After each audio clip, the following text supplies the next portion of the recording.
I haven't started yet. We were still in practice session. Oops. And I'm going to turn it over to Melissa. Thank you. Hello, everybody. Thank you so much for the warm welcome. Again, I'm Melissa Grenier. I'm the regional manager for the state of New Hampshire for the Alzheimer's Association Massachusetts New Hampshire chapter. And I'm reaching you today from our Bedford, New Hampshire office. So what you should see on your screen right now is a title slide for Understanding Alzheimer's and Dementia. That is the program and presentation that I'm going to be walking through with you today. As was mentioned earlier, if you do have any questions, feel free to plop them in the Q&A section, which you can find at the bottom of your screen along that kind of toolbar with options to mute yourself and all of that good stuff. So I will pause intermittently throughout the presentation so that we can check in with Paul and see if there are any questions that have come through. But with that, I'm going to go ahead and get started. So what I really like about this this program is that it really reviews a lot of the important information about Alzheimer's and dementia that we get asked so often at the Alzheimer's Association. So I think it covers a really good amount of those topics that come up. So these are our objectives for today. We're going to look at the differences between Alzheimer's and dementia because there are actual differences. We're going to talk about how Alzheimer's disease affects the brain. We're going to look at risk factors as well for Alzheimer's disease, talk a little bit about the stages related to Alzheimer's, look at and discuss a little bit the FDA approved medications that are out on the market to help with Alzheimer's disease. We'll discuss how scientists are working to advance research. There's constantly research going on, and we're very lucky in New Hampshire to really be in a place where there's a ton of research going on, especially in Massachusetts. And then I'll talk a little bit at the very end about the Alzheimer's Association. So with that, we'll go ahead and get started. So again, if you have any burning questions that you've always wanted to know about Alzheimer's or dementia, now is the time. Today is your day. So let's first talk about the impact of Alzheimer's disease. And before I get into that, just to give you a couple of quick statistics, in New Hampshire, we have 26,000 people living in the Granite State that have Alzheimer's disease. And those are the people we know of. You know, there's likely more than that, to be completely honest with you. And we have 68,000 informal family caregivers who are caring for those 26,000 people with Alzheimer's disease. And I actually think that that caregiver number is probably a little bit conservative, to be honest with you, because what I say and what I believe is that it really takes a village to help care for someone who has memory loss, just like it takes a village to raise a child. So I think that the 68,000 people is probably a little bit of a conservative number, but that's how Alzheimer's disease, that's how much it's impacting New Hampshire right now. Just gonna turn up my volume a little bit. So here's some food for thought. Okay, on the presentation, you're gonna see a couple of questions that pop up that are going to test your knowledge. So you're not gonna be graded on this quiz, so don't worry. But just in your mind, think about, what the answers might be to this. So approximately how many Americans are currently living with Alzheimer's disease? Do we think it's over 3 million? Do we think it's more than 6 million, 8 million, or about 11 million? So let's try more than 6 million. Aha. So right now, we have more than 6 million people living in the United States as a whole with Alzheimer's disease. And that number has gone up quite a bit in the 11 years that I've been with the Alzheimer's Association. I think it was 4.8 million in 2011 when I started with the association, if my memory serves me correctly. So again, it's gone up significantly.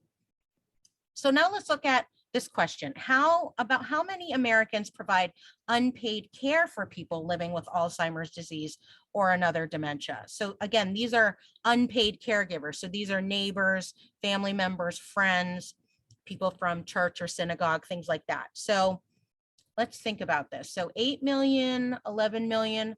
I'm going to go with a little bit on the higher side. Let's go with 14 million. Oh, I was wrong. It was 11 million. So over 11 million, again, unpaid caregivers are providing care to people with some form of memory loss. That's a lot of people. And the value of those hours of care is astonishing. Alzheimer's disease is the most expensive disease process in the United States as of a few years ago. So it's really a significant amount of care that family members, friends, neighbors, and so forth are providing. So we want to acknowledge them. So make sure your volume is turned up on your computer or your mobile device, whatever you're using to watch today, because there are a couple of embedded videos with audio. So let's give this one a try.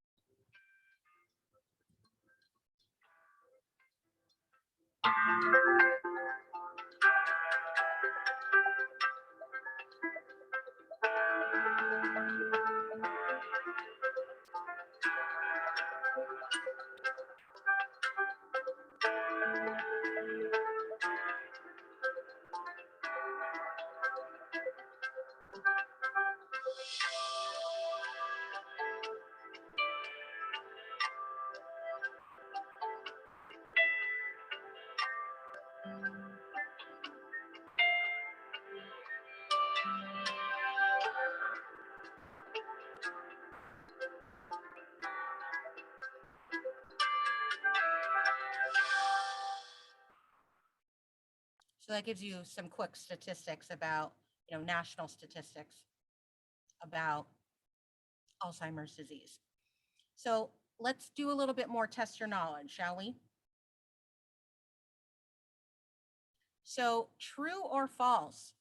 Alzheimer's disease is a normal part of aging. So think about, what you've heard or what you know about Alzheimer's disease. Is it a normal part of aging?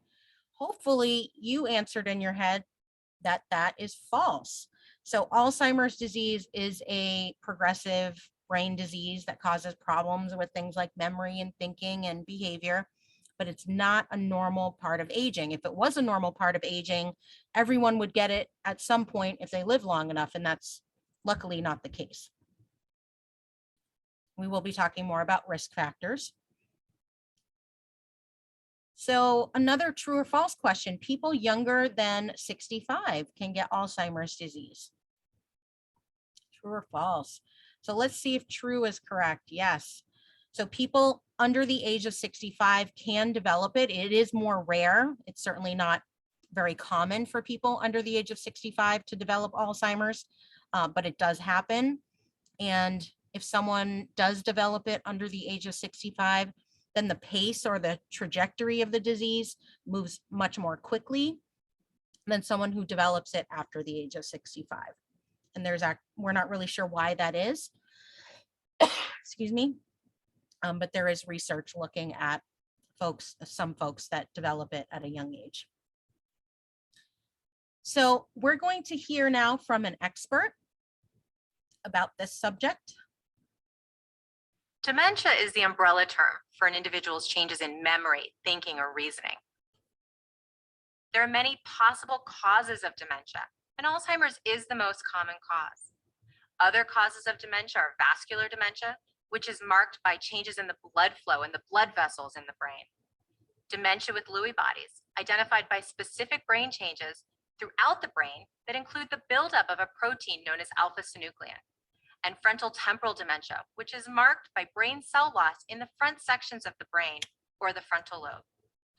Each type of dementia may have distinct characteristics to cause specific behaviors in the individual, but there is also some overlap in behaviors among the types of dementia.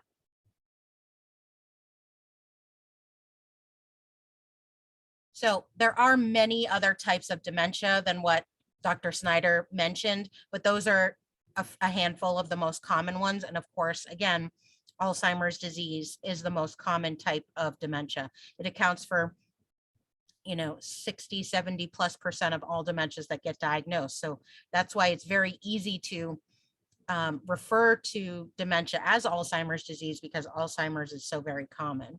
So let's talk about why a diagnosis is important too. Certainly having the diagnosis of Lewy body was helpful in our planning because we began to understand where this was coming from in the brain, where otherwise we would not have known. Like we knew something was happening, but what was it? To give it a label actually helped, although it was a big umbrella. It explains some of the characteristics and symptoms that we were experiencing and seeing.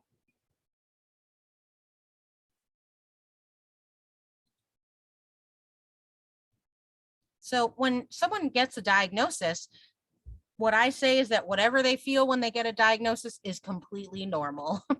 They may be angry, they may be relieved, they may be, depressed or sad and go through that kind of grieving process about things that they were hoping to do, at a certain point in their life and feeling like they may not be able to do it. But I also like to say that there's a lot of life to be lived after a diagnosis of Alzheimer's disease. So that's very different than, say, 20 years ago when I was, in college, and sort of how people pictured someone with Alzheimer's disease was, an older person in a nursing home. But that's not how we look at people with Alzheimer's anymore, at least at the Alzheimer's Association, and in many other places.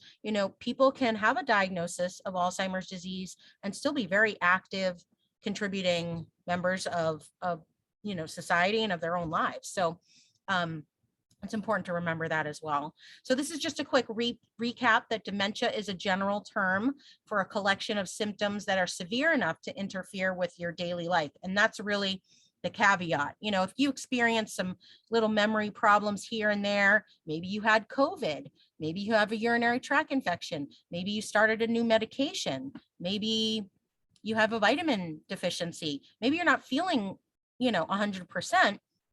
And therefore, maybe your cognitive abilities, are off a little bit. But once you feel better, those symptoms go away. So that doesn't mean you have Alzheimer's disease. Alzheimer's disease is a slow and steady decline in your cognitive functioning. Again, when we're talking about a form of dementia, it has to do with symptoms that are significant enough to impact your day-to-day functioning. If it's not impacting your day-to-day functioning, then it could be related to something else. Alzheimer's, as we mentioned before, is the most common type of dementia. And Alzheimer's disease, as we mentioned earlier as well, is not a normal part of aging, luckily, despite the fact that it is an irreversible progressive brain disease. We're going to switch gears a little bit. Before I go to specifically talking more about Alzheimer's in the brain, Paul, can you just give me a yay or a nay about whether there are any questions in the Q&A or the chat? No questions in the Q&A or the chat. Okay, sounds good. Well, I'll keep on going, and folks can add their questions if they arise. So let's talk a little bit more specifically about Alzheimer's in the brain and what that looks like. So we're going to hear from another expert. More than 100 years ago, Dr. Alzheimer described specific changes in the brain, what we now call the formation of plaques and tangles. Alzheimer's is a progressive brain disease that's marked by these key changes and impacts memory, thinking, and behavior.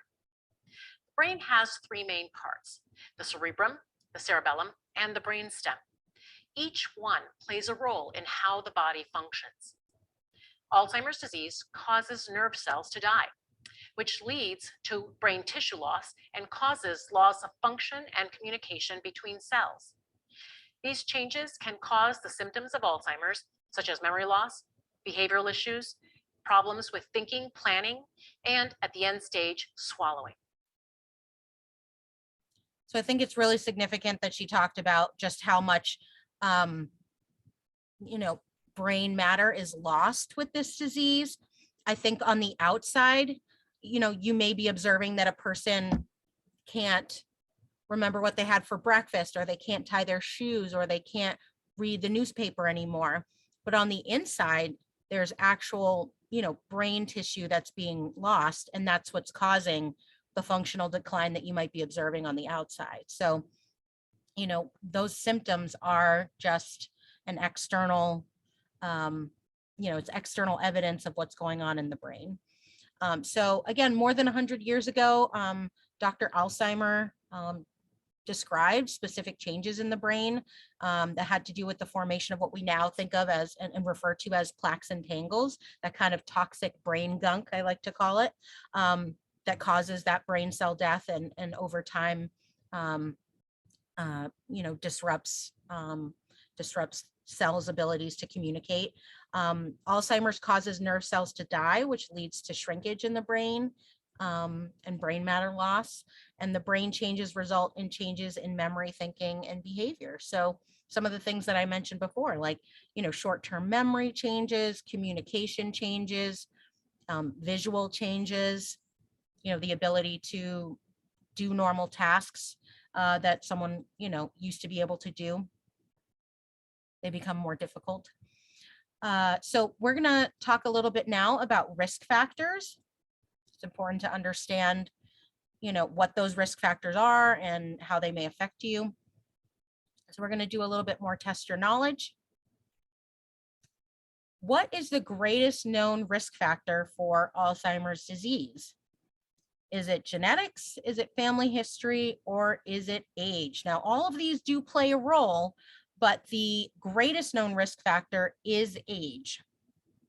So you may be thinking, well, Melissa, before you said that, not everybody will develop Alzheimer's disease, and that is true. But when we talk about age as a risk factor, what we want to share is that as you age, your risk goes up for developing Alzheimer's disease, but it is not a guarantee. So there is a difference there. So over the age of 65, a person has about a 1 in 9 chance of developing Alzheimer's disease. If someone is over the age of 85, then they have about a 1 in 3 chance of developing Alzheimer's. And you may not know this yet about me, but you'll find out I'm a glass half full kind of person. And so if you're over the age of 65, you still have an 8 out of 9 chance of not developing the disease. And if you're over 85, then awesome. Congratulations. I need to drink what you're drinking. And, that person has a 2 out of 3, chance of not developing the disease. So the odds are still in our favor. So we're going to hear from another expert. Alzheimer's disease is marked by specific brain changes that result in the clinical changes in individual experiences. That is, changes in memory, thinking, or reasoning. And ultimately, Alzheimer's is fatal. The exact cause for these changes is unknown, but there are some hints as to what may contribute to an individual's risk.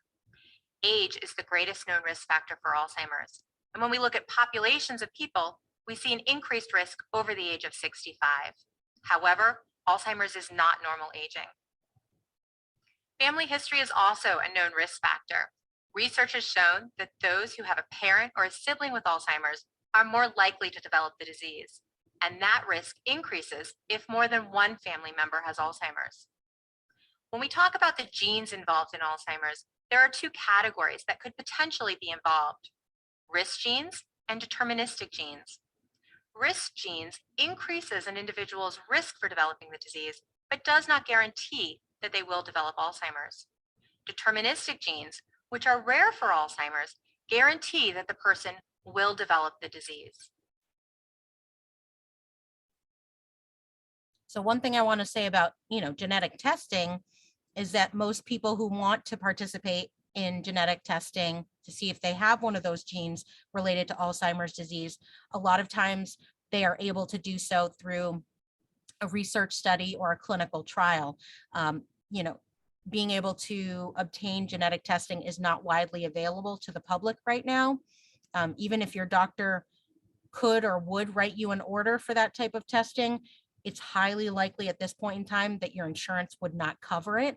And so it makes it cost prohibitive to, the average American. But we certainly do encourage people to participate in research that they feel, strongly about. It really advances the science, and participation in research is the second most important factor in a trial's success. The first is funding, and the second is, they need participants. So let's talk for a second about populations that are at higher risk. So Hispanics are about 1.5 times as likely as whites to develop Alzheimer's disease and other dementias. And African Americans are about twice as likely to develop the disease as their white counterparts. And almost 2/3 of Americans with Alzheimer's disease are women. And women actually are impacted by Alzheimer's disease disproportionately to men. About 2/3 of Americans with Alzheimer's disease are women, and then more than 50% of caregivers are women. So we develop the disease more, and we're more often caregiving for others who have the disease. So it's kind of a double whammy there. So again, this is a little bit of a recap that age is the greatest known risk factor for Alzheimer's disease. It increases as we age, especially once we get to the age of 65. Family history, especially what we consider a first generation relative, like a parent or a sibling, family history is also a known risk factor, and can increase someone's risk. Risk genes and deterministic genes are the two types of genes that are associated with Alzheimer's. And as we just mentioned in the previous slide, people of color and women are at an increased risk of developing Alzheimer's disease. Which is why, actually, I will say that right now, there is a huge push for an increased number of people of color to be participants in research trials, because if those populations of people of color are at a higher risk of developing Alzheimer's, there really needs to be more studies that include more people of color so that we can understand why those risks are higher for them. So let's talk for a bit about the stages of Alzheimer's disease. And there are a few short clips here from people who are living with the disease. So I think this is a great part of this presentation. I think it says a lot. And I think it will share with you what living with Alzheimer's disease is like for these few people. It's a different kind of forgetting. It really, really is. It's not just forgetting where I put my car keys. It's much deeper than that. And for example, I cannot read a book. I used to be a voracious reader, because by the time I turn a page, I have forgotten what I had read. And if you're reading a novel, you have to know what transpired before it in order for you to continue to read on. And so I can't read a novel. So I've even stopped trying. So she was talking about a different kind of forgetting. Now we're going to talk about someone who, is having trouble with communication. Math, I can't do a simple tip anymore. I sit there, I stare at it. It's crazy what numbers I can't deal with anymore. And in some ways, that's the disease to me. The other thing that I've increasingly been struggling with are words, which I've dealt with words my entire life. As an avid reader, as a reporter, as a writer.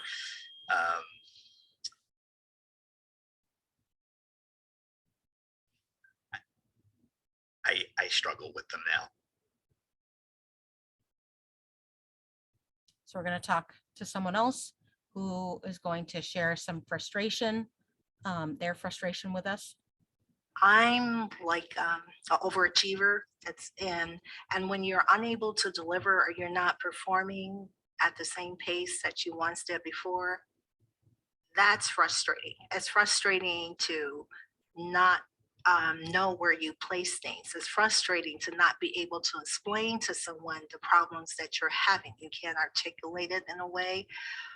It's frustrating to read something and you forgot what you read. It's frustrating to continuously have to change your password and you just changed it last week and you're constantly doing the same thing over and over again.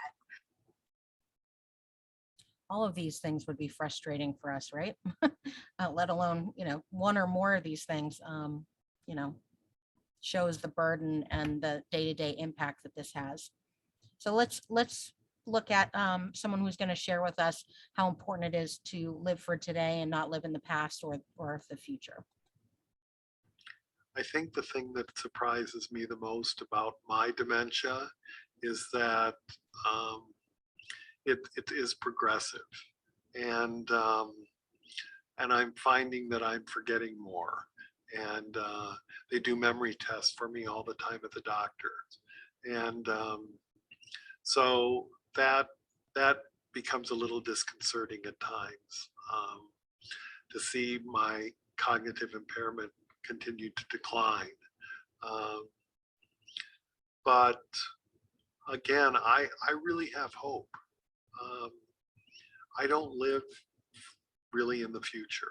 I can't live in the future. I can't worry about what the future is going to bring.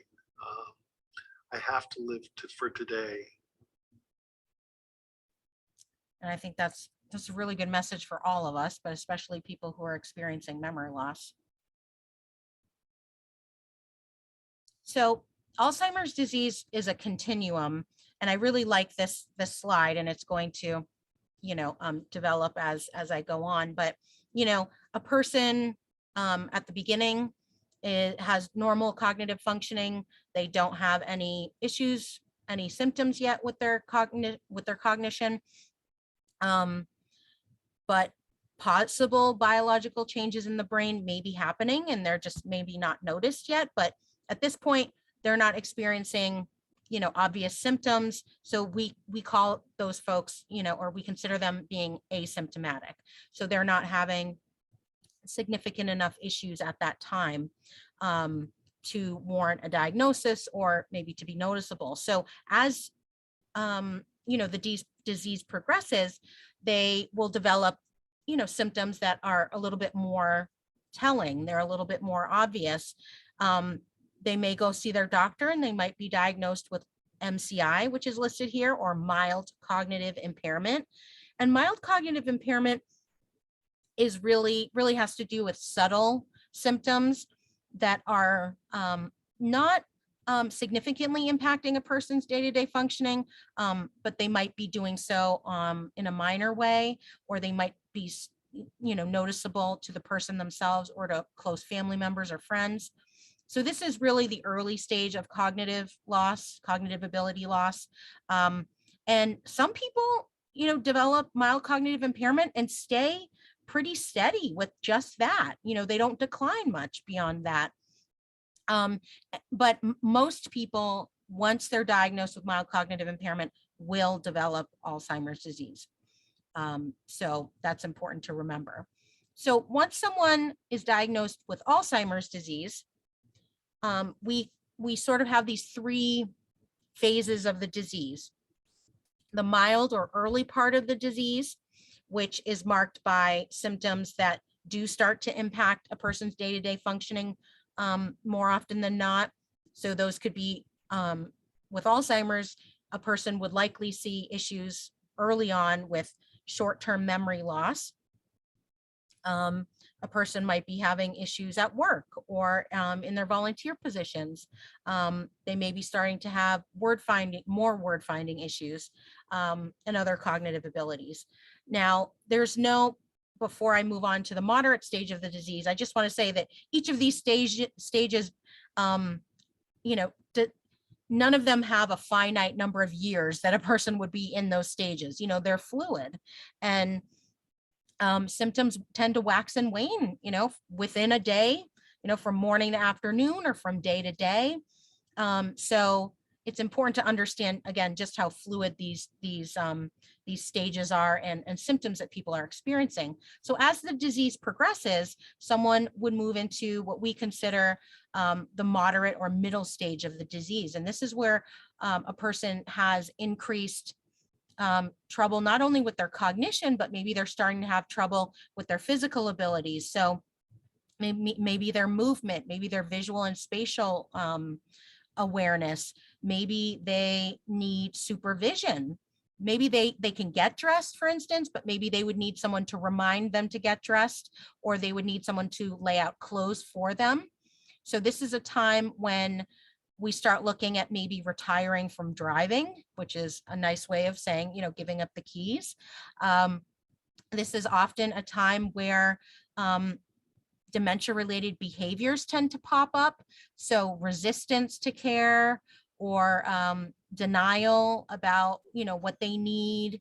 And again, they often need quite a bit of cueing and reminding and supervision to do their activities of daily living or other activities. So once a person moves into the late stage or the severe stage of Alzheimer's disease, they're normally very compromised at this point. They're normally getting assistance with just about every area of care that they you know, could need help with. They may even at this point be in an assisted living facility, or maybe a skilled nursing facility, or have quite a bit of in-home care and family assistance, that sort of thing.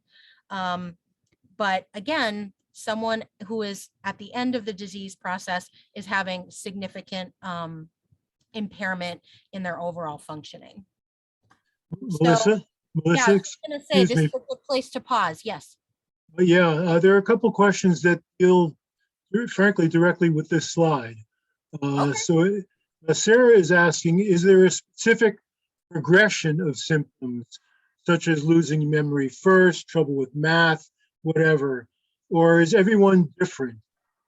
So that's a great question. Let me answer that. So with Alzheimer's disease, the early symptom that is sort of telltale for Alzheimer's is short-term memory loss. And then the other warning signs of Alzheimer's disease tend to be different from person to person.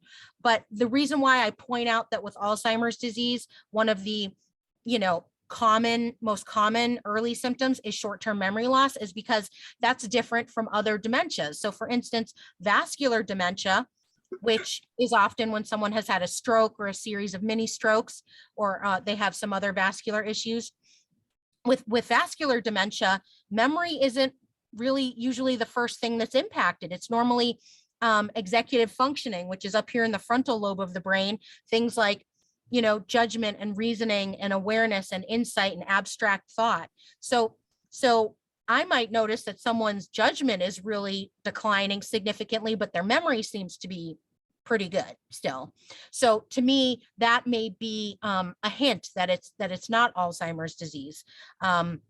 So yeah, and so again, with Alzheimer's disease, short-term memory loss is the most common first symptom, but where the disease progresses in terms of the damage that it's causing can really go anywhere else in the brain from there. And so people, you know, what we say at the Alzheimer's Association is that if you've met one person with Alzheimer's, you've met one person with Alzheimer's, you know, because my family member could have that short-term memory loss and withdraw from activities and be very paranoid and be falling a lot from the visual and spatial changes that they're experiencing, whereas someone else's loved one could have that short-term memory loss at the beginning, but be you know, forgetting things much more frequently, or their vocabulary is changing significantly and they're having a really hard time with that. So it really differs quite a bit from person to person. But again, that first symptom tends to be the short-term memory loss. So as a follow-up to that, is there a usual pace of trajectory of disease development with Alzheimer's? So statistics show that people with Alzheimer's disease over the age of 65, so which is the vast majority of people. So, you know, people that develop the disease over the age of 65 will live about 6 to 8 years beyond diagnosis. But I really am emphasizing from diagnosis because people tend to wait a very long time to, until symptoms are very obvious, to get a diagnosis. So, but don't get me wrong. I mean, 6 to 8 years might be the average, but I've known people earlier on in my career that lived 15, 20 years with the disease once they got diagnosed. If someone is physically pretty robust and there's not a lot of other medical issues going on and they have some supports in place, I mean, you could be in some of these stages, for a few years at a time, before things decline significantly. So again, I do want to just emphasize that that average 6 to 8 years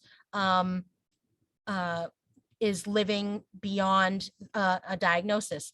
People, again, tend to wait, at least 3 to 5 years, maybe longer, from when symptoms start before they get a diagnosis. So there is quite a lag in time between those two things. Thank you. And Bob is asking, and you may have covered this, but it might be good to repeat. Can you give examples of MCI? Oh, sure. So mild cognitive impairment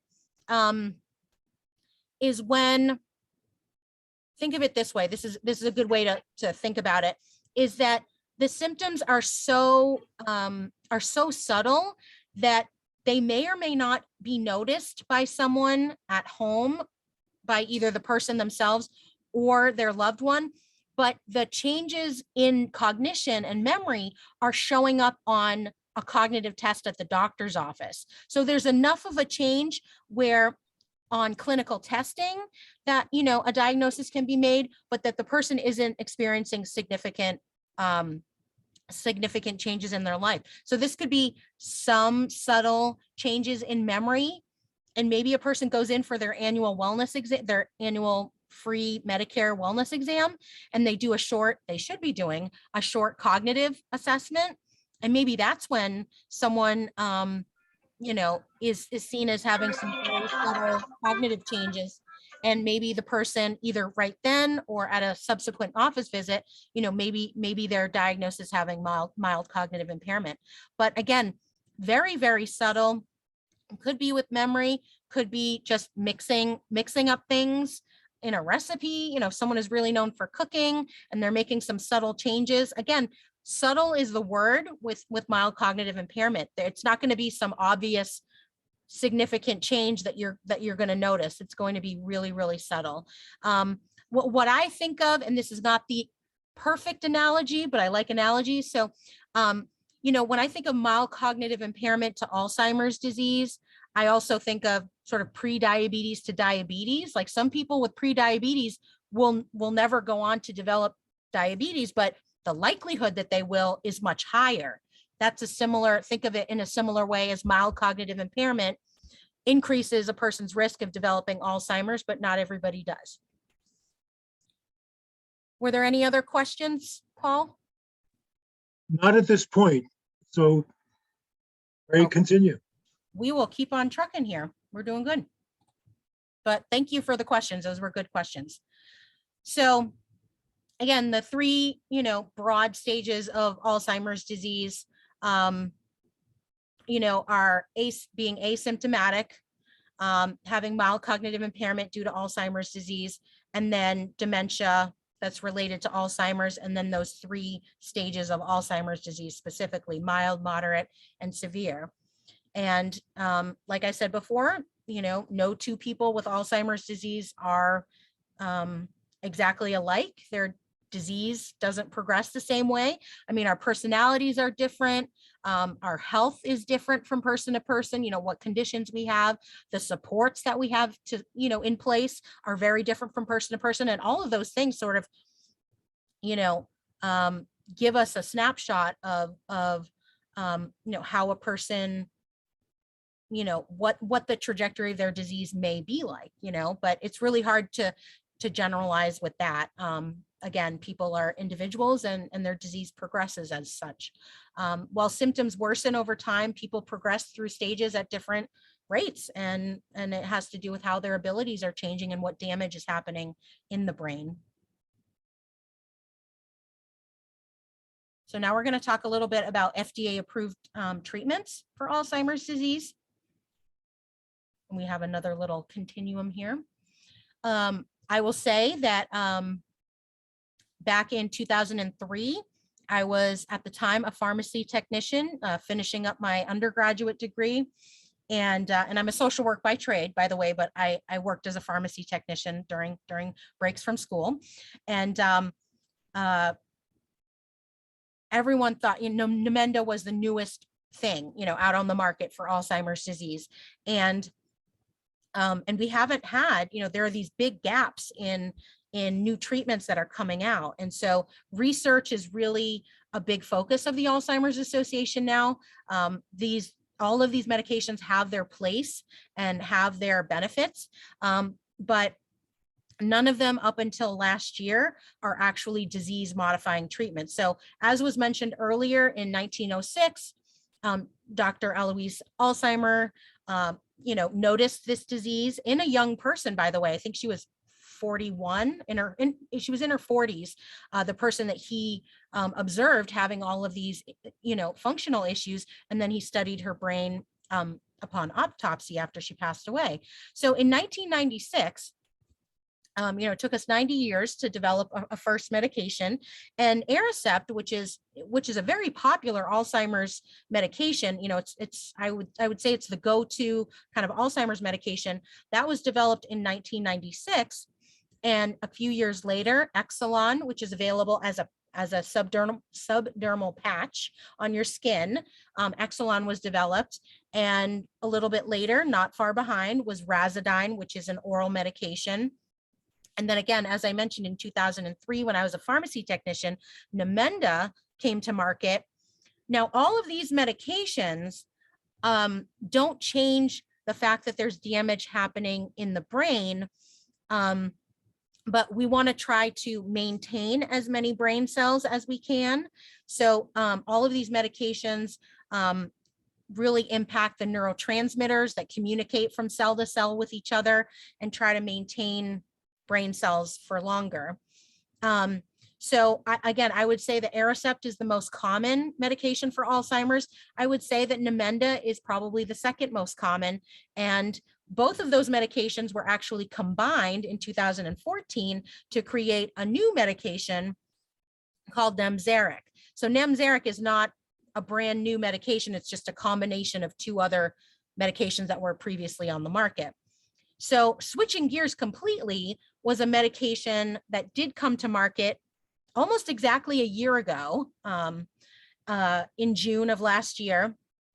Aduhelm is a disease modifying treatment. What it does is it actually, the amyloid plaques that build up in the brain, before the amyloid plaques stick to your brain cells and start causing damage, Aduhelm actually attaches itself to that soluble kind of floating around beta amyloid and dissolves it so that it doesn't adhere to brain cells and cause brain cell damage.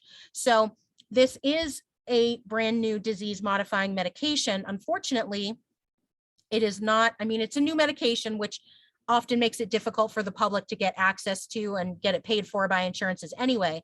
But right now, we're really advocating for Medicare and Medicaid to pay for this type of medication in order for it to benefit the most number of people that are impacted by Alzheimer's disease. And right now, they've refused to cover it. So right now, you would need to have a lot of money to pay for this medication. We have also advocated that the cost of this medication goes down, which we have been successful at doing with Biogen, the company that manufactured it and has studied it for 10 plus years. But it's still super expensive. And it is not an oral medication. It is an infusion medication. So this is not something you just pick up at the pharmacy. You would go to a medical center or hospital and, sit there for a couple hours and, have an infusion treatment through an IV. And again, it is just unfortunately not widely available yet, but we are the Alzheimer's Association has a public policy arm, and we really advocate strongly on a local, state, and federal level for issues such as this, to make things more accessible, funding for research, funding and programming for care provider, caregivers, family members, things of that nature, and everything in between. We just got a bill passed in New Hampshire. We just got 3 bills passed, actually. One is to raise the nursing home reimbursement rate in New Hampshire, which has been one of the lowest in the country for quite a long period of time.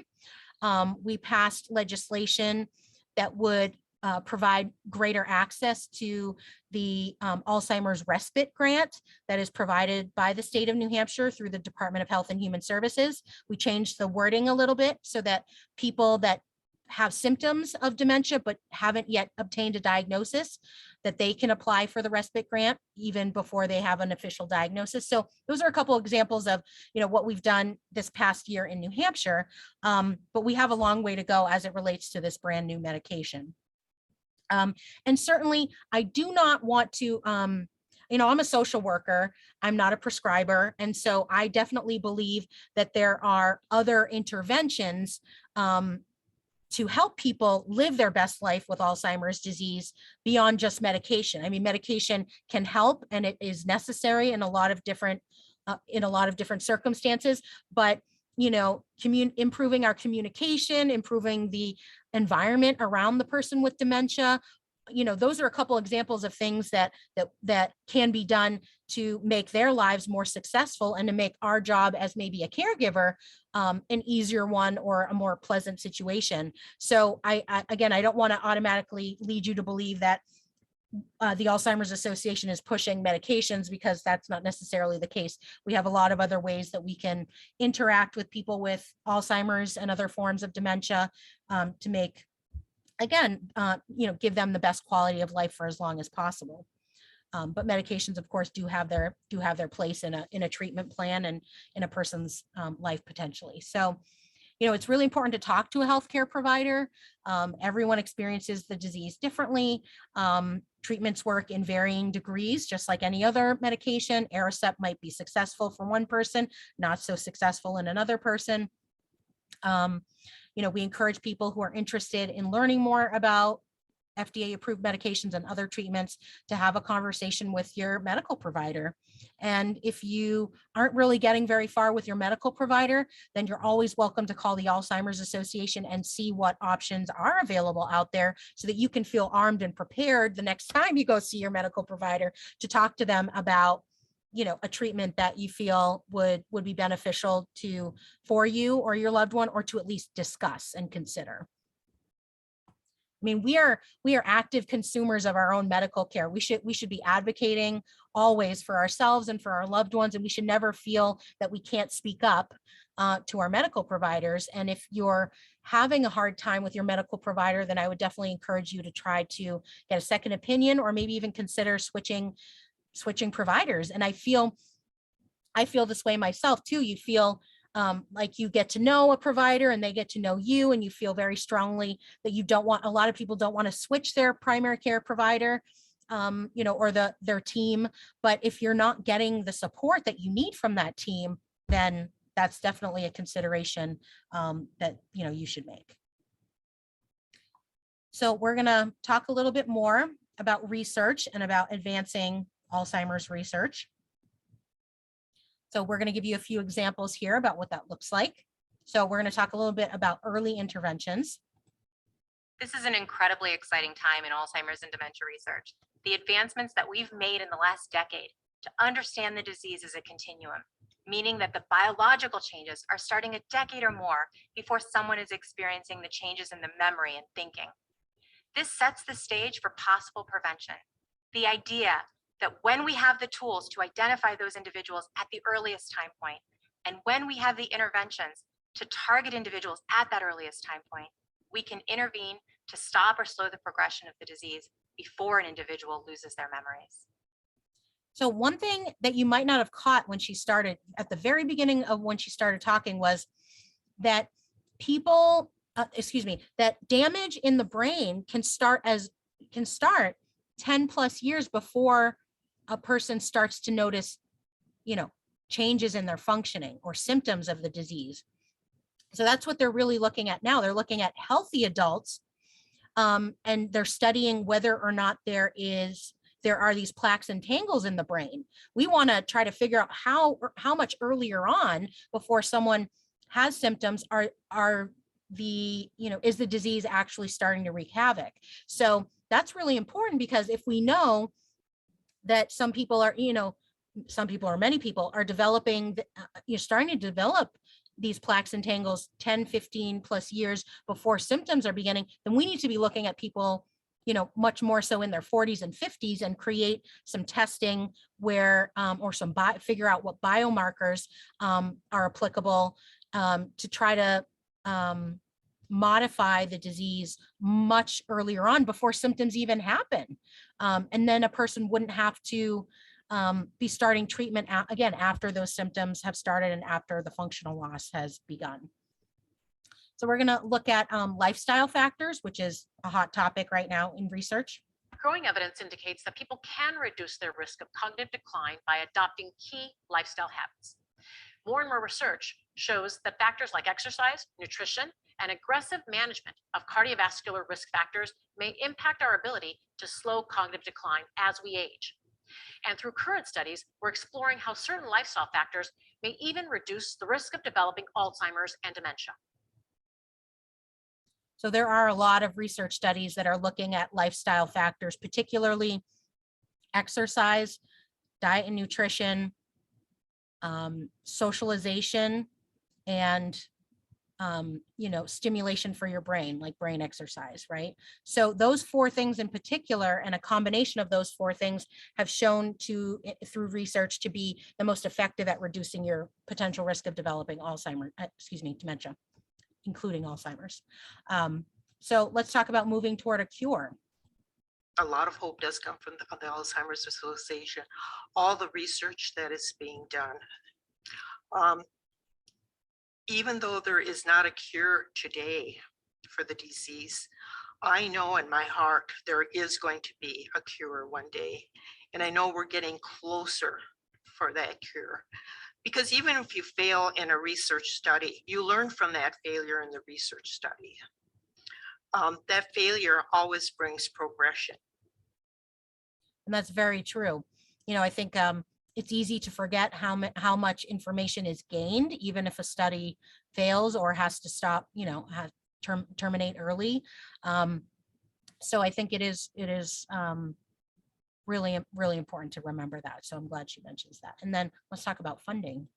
It's nice to see the association spearheading in many ways the emphasis on getting the money at the federal level and at the private sector to get the research done so that someday there will be an effective treatment, hopefully cure, hopefully prevention.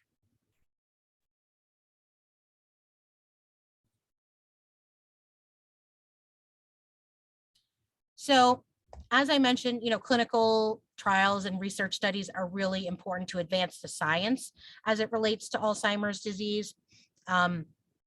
We have a trial matching service, a free trial matching service called Trial Match. And Trial Match is, again, it's on our website, and it basically doesn't sign you up for research studies. You create a basic profile. I've even done this. If you create a basic profile and then put in some parameters, and it will provide you with a list of studies that would be within those parameters that you set. So some of them might just be, a qualitative study that involves answering some questions online. Some of them may be more invasive, like an infusion medication study or pet therapy study, or studying how blood pressure, may impact a person's risk of developing dementia. So they vary, clinical research varies a lot right now. And again, lifestyle choices are being studied, and healthy volunteers, healthy adults are being studied as well. So there's a lot in the world of research that's going on. And I really do agree. I think it was Heather Snyder that said that, it's really an important, exciting time in Alzheimer's research right now. So a quick recap, scientists have increased their understanding of Alzheimer's quite a bit over the past decade, even several decades. People living with dementia, caregivers, and healthy volunteers without dementia are needed. They're really critical to advance, to move forward with clinical studies and to advance the science around prevention, treatment, and someday a cure. Both drug and non-drug studies are taking place, as I just mentioned, pet therapy or, the link between another condition and dementia potentially. And again, Trial Match is our free matching service online. And we are not paid to, we don't promote any one particular study. We are not involved in clinical studies in that way, shape, or form. We just want to promote the participation overall in research. And so that's why we have that trial matching service. So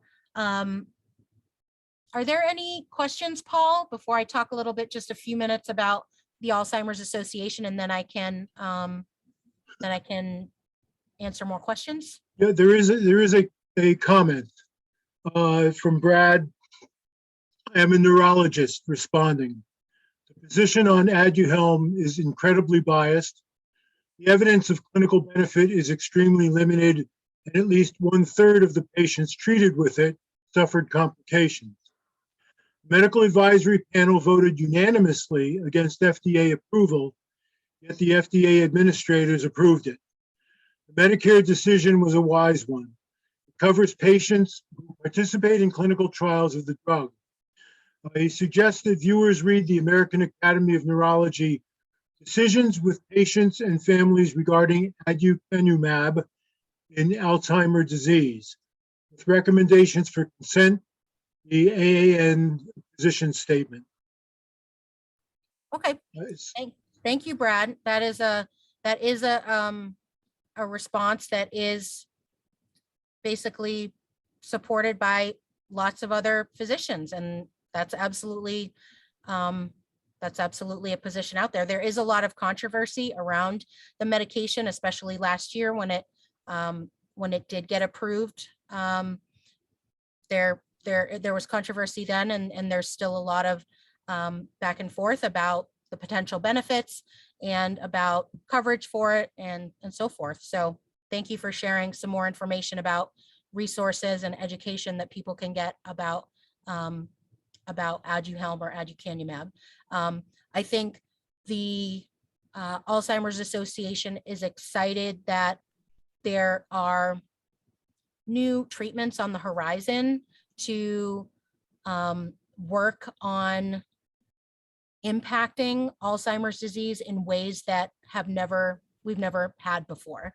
And so regardless of whether or not Aduhelm moves forward as being on the market, I think that we're definitely going to see a lot more advances in research in the future. So I appreciate the feedback. Nothing wrong with that. Any other questions or comments in the Q&A or the chat, Paul? Just one of our attendees had to leave and expressed her appreciation. Okay, sure. Thank you. So, this is the easy part because I work at the Alzheimer's Association. I've been working here. Oh, let me back up. Started talking. I always do that. I always forget that there's a video with audio right after that. I've been with the Alzheimer's Association for over 11 years and worked in lots of other fields related to and caring for people with dementia, but well before that. And so basically this next short clip is just going to indicate to you that we are available nationwide. So let me play that real quick.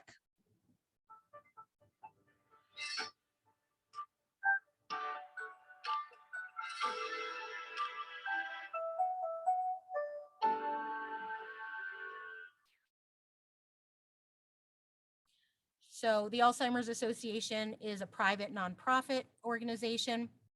We serve, and have chapters in every state, sometimes more than one chapter in each state, depending on the population. In New Hampshire, we have our one office in Bedford, New Hampshire, and we serve the entire state from that one office, the office that I'm in right now. That was closed for a couple of years due to the due to the pandemic, but we're happy to be back in service and seeing more people, at least in person.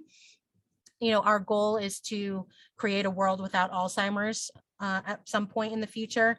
I'm really confident that that will happen eventually, and look forward to how that happens. So one of these next slides coming up, we'll talk about some of our resources. I think one of the biggest things that I want to encourage you to write down or to keep in mind has to do with our 24/7 helpline. Our 24/7 helpline is available literally nights, weekends, and holidays. You see it here as the 1-800-272-3900 number.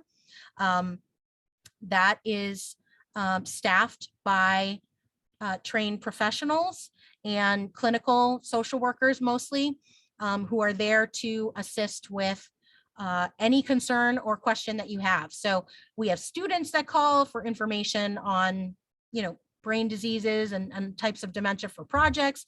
We have people who call us for something as simple as a support group list or an upcoming education program.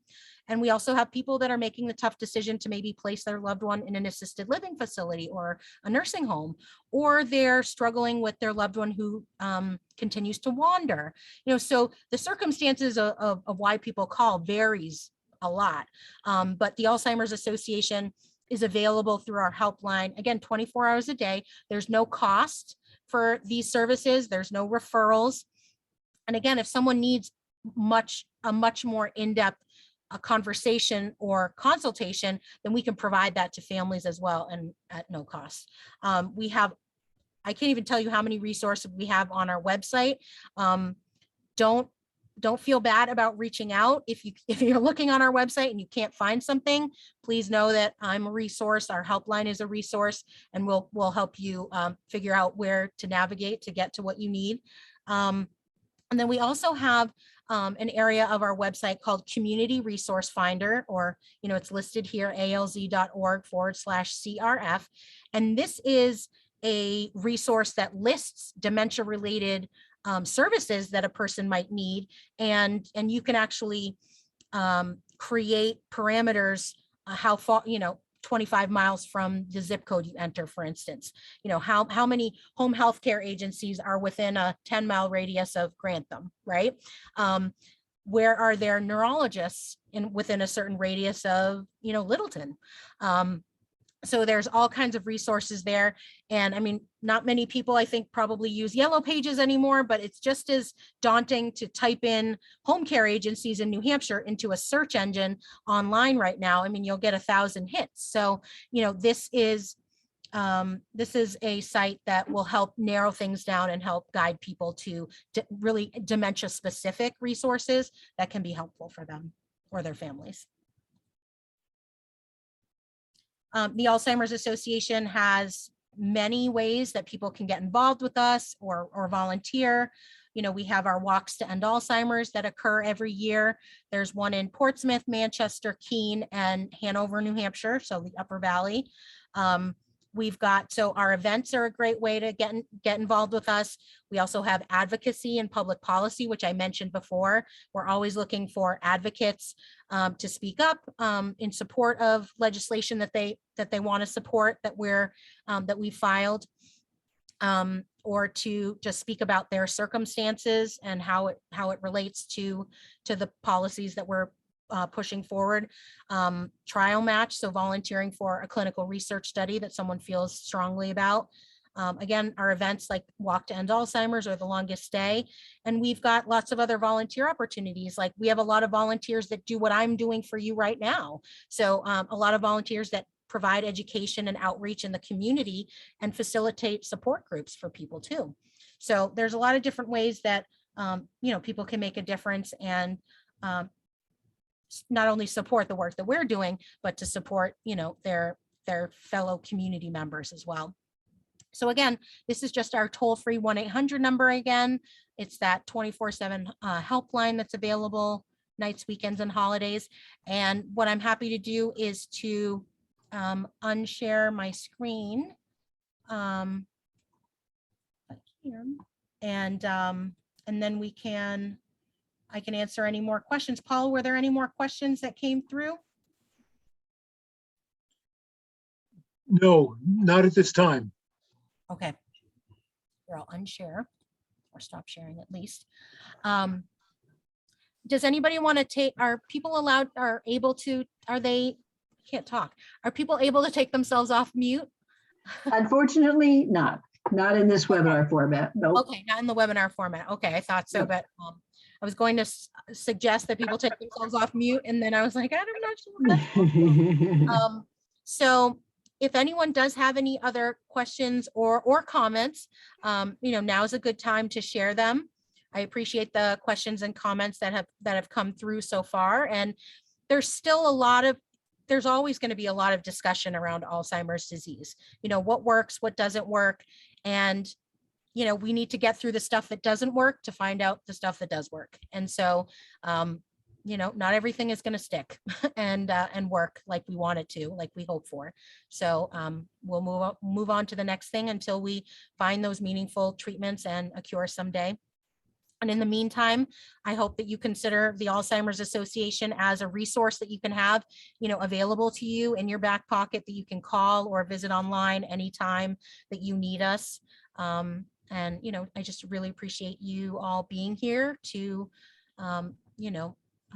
listen to this information. And we all appreciate you joining us and sharing a really wonderful, in-depth conversation. And it really was a wonderful learning experience, I think, for all of us. And I certainly learned a lot about not only the subject matter, but also the resources available, which I think are important for us here to be able to share with others. So we will certainly do that in the mechanisms that we have here. And I think with that, I will say thank you from EastmanCARES and the Eastman community. We really have appreciated this talk, and we hope to see you back.